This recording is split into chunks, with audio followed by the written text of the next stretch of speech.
हे सर्वेश्वर, हे गोविंद, हे द्वारकाधीश, ओ सांवरिया मैंने तेरे पीछे और सब धन दिया लुटाई,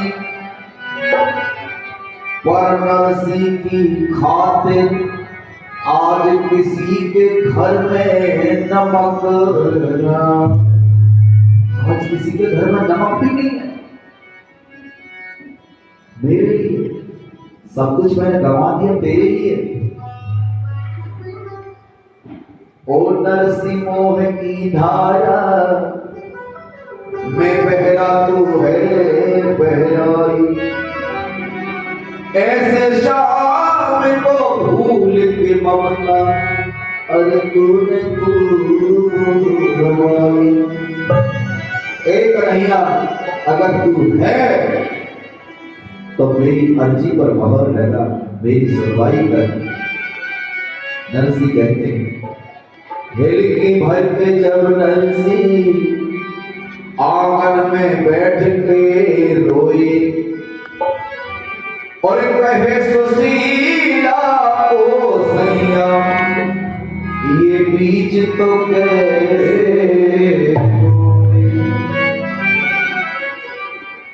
ऐसा कौन सा कार्य कर दिया हमने, ऐसा कौन सा अपराध कर दिया जो ये दिन देखना पड़ रहा है हमें।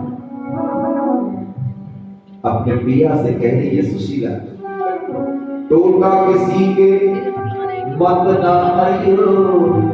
ये टोटा वाली बहुत बुरी बीमारी है, गरीबी बहुत बुरी बीमारी है। टोटा किसी के ना आइयो, सबसे बुरा है टोटा और लुच्चा कुंडा नाम धरा दे। जब बुद्धि खराब होगी ना तो कुछ भी करने के लिए मजबूरी में इंसान कर बैठता है। लुच्चा कुंडा नाम धरा दे, बेईमान बना दे ये टोला।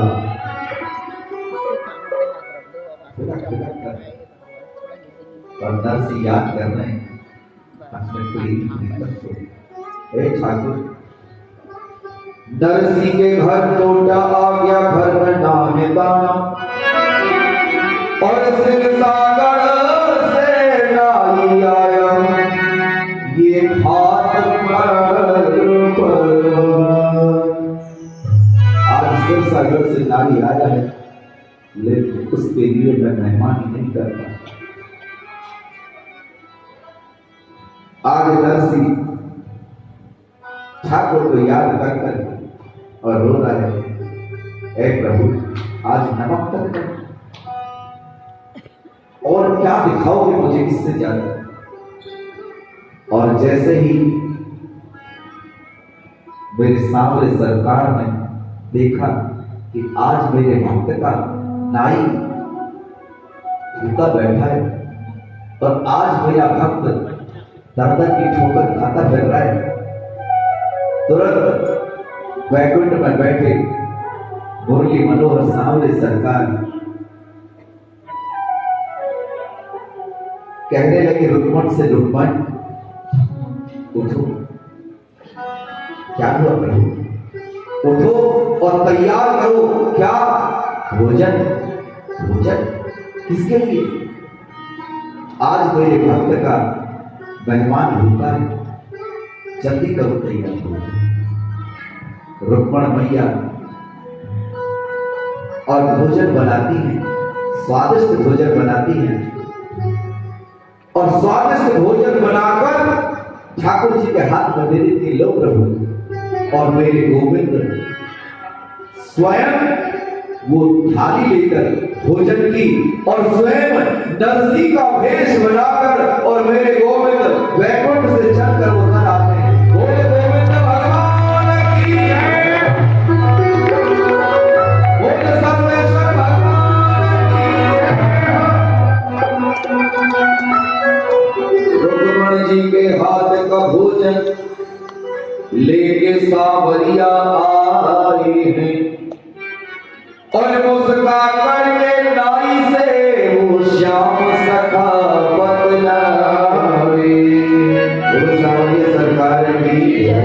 जय जय श्री और हाथ से जब जब जयकारा लगाएगा हाथ उठा के पता ना किस पर नजर पड़ जाए सामने की, पता ना किस पे हाथ ऊपर है और मेरे गोविंद की नजर किन हाथों पर पड़ जाए।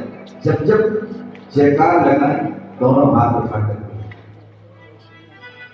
आज ठाकुर जी नरसिंह का रूप बनाकर, नरसिंह का भेष बनाकर और भोजन की थाली लेकर और आगे कहा उस नाई के पास। उधर बथुआ बन रहा है घर में नरसिंह के,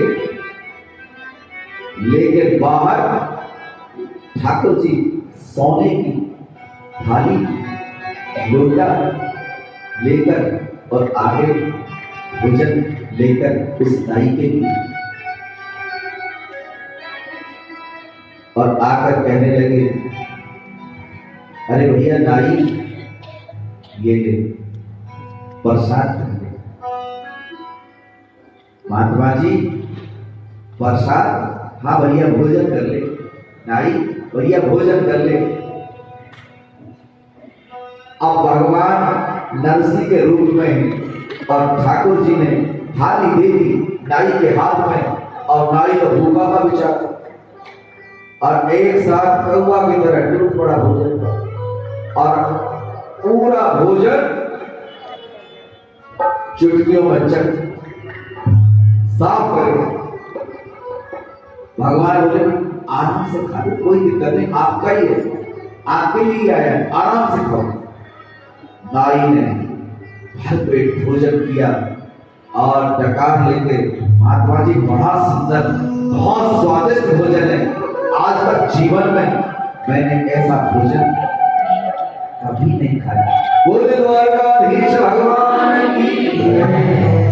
और भैया स्वादिष्ट होगी क्यों ना, साक्षात मां अन्नपूर्णा ने अपने हाथ से बताया। मां आदि शक्ति जगत जननी मां रुक्मणी स्वयं अपने हाथों से और भोजन बनाकर दी, तो स्वादिष्ट नहीं होगा। ये बात कही घर में जब भोजन बनाते हैं माताएं आप सभी के लिए, तो पहली रोटी निकालते हैं गाय की, किसके लिए? गाय के लिए, गाय के लिए। दूसरी रोटी कौवे के लिए है भोग के लिए।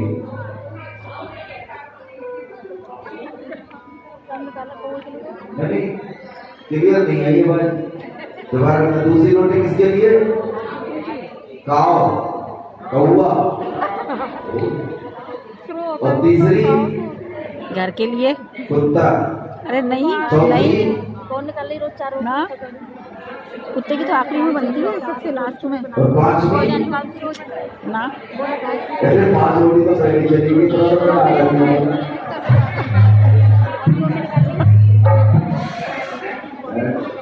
बस बस बस बस बहुत हो गया। जब भी भोजन बनाया जाता है एक रोटी निकलती है गाय की बस। आप मान कर सकते हैं, आगे इसके बाद से भोग आपके अंदर एक मां की ममता है।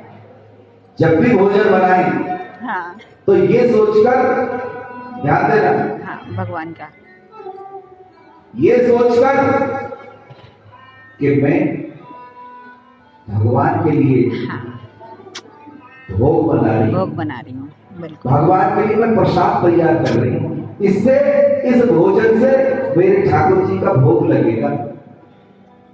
आपके अंदर जब ये ममत्व तो आएगा ना, तो आप देखना भोजन में कितना स्वाद आएगा, भोजन स्वतः ही स्वादिष्ट बनेगा। क्यों कि आपने परमात्मा का ध्यान किया है कि इससे मेरे ठाकुर का भोग लगेगा। मेरे हाथ का ये जो भोजन है जो बना दी, आपके अंदर की जो ममता है वो उसके अंदर प्रवेश करेगी और जब ठाकुर जी को आप भोग लगाएंगे, आप उसके बाद भोजन करेंगे। और आपने अगर दूसरे मन से भोजन बनाया है, नहीं मैं तो खाना बना रही हूं, खाना और भोजन में अंतर है। हाँ जी, क्योंकि भोजन से भोग लगता है भगवान का, और खाना तो कोई भी खा सकता है।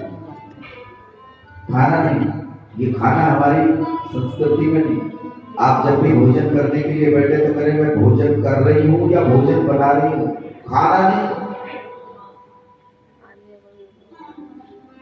और जब ये मोहब्बत तो आएगा कि मैं भोग ठाकुर के लिए भोग लगेगा मेरे हिसाब से। और उसके साथ में जब आप थाली लेकर जाते हैं, आओ प्रभु ज्यादा ही ज्ञान लिया है। जीवो जो भी आपका दिया हुआ है रूखा हे गोविंद स्वीकार करें, जैसा भी आप देखना उस भोजन में कितना स्वाद। करके देखो जरा एक बार, आपका भाव चेंज हो जाएगा। और सबसे बड़ा नियम क्या है, जब भी सुबह उठे तो सबसे पहले घर में झाड़ू लगनी चाहिए।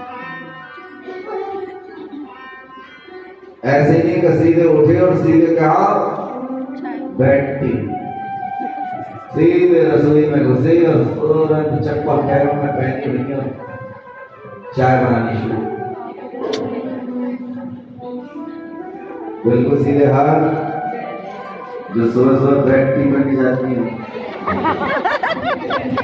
अभी तो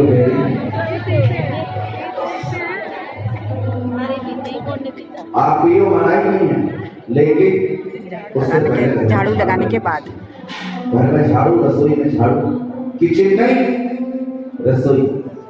किचन किसको कहते मालूम है? किचकिच चलती है। बिल्कुल घर में किचकिच रहती है ना, झगड़ा रहता है आपस में। किचन में रसोई, जहाँ भगवान का भोग बनता है, भंडारा बनता है। आप थोड़ा परिवर्तन करके देखें अपने आप में। अब कहा जा रहे हमारी संस्कृति क्या है? सनातन संस्कृति में ये किचन नहीं है, रसोई है। फिर भोग बनाओ, आनंद ही आनंद। बोलो आनंद करते भगवान की। फिर ठाकुर जी जीवन और कहेंगे भैया, स्वप्न में आएंगे भैया बहुत सुंदर भोजन बनाती हो आप, आपके हाथों में तो बड़ा जादू है। आपका भोजन करके तो मुझे ऐसा लगता है कि मुझे यशोदा मैया की याद आ जाती है। आप करके देखो एक बार, लल्ला को भोजन कराओ अपने हाथ से। आज रुक्मिणी मैया का भोजन करके और नाई तृप्त हो गया।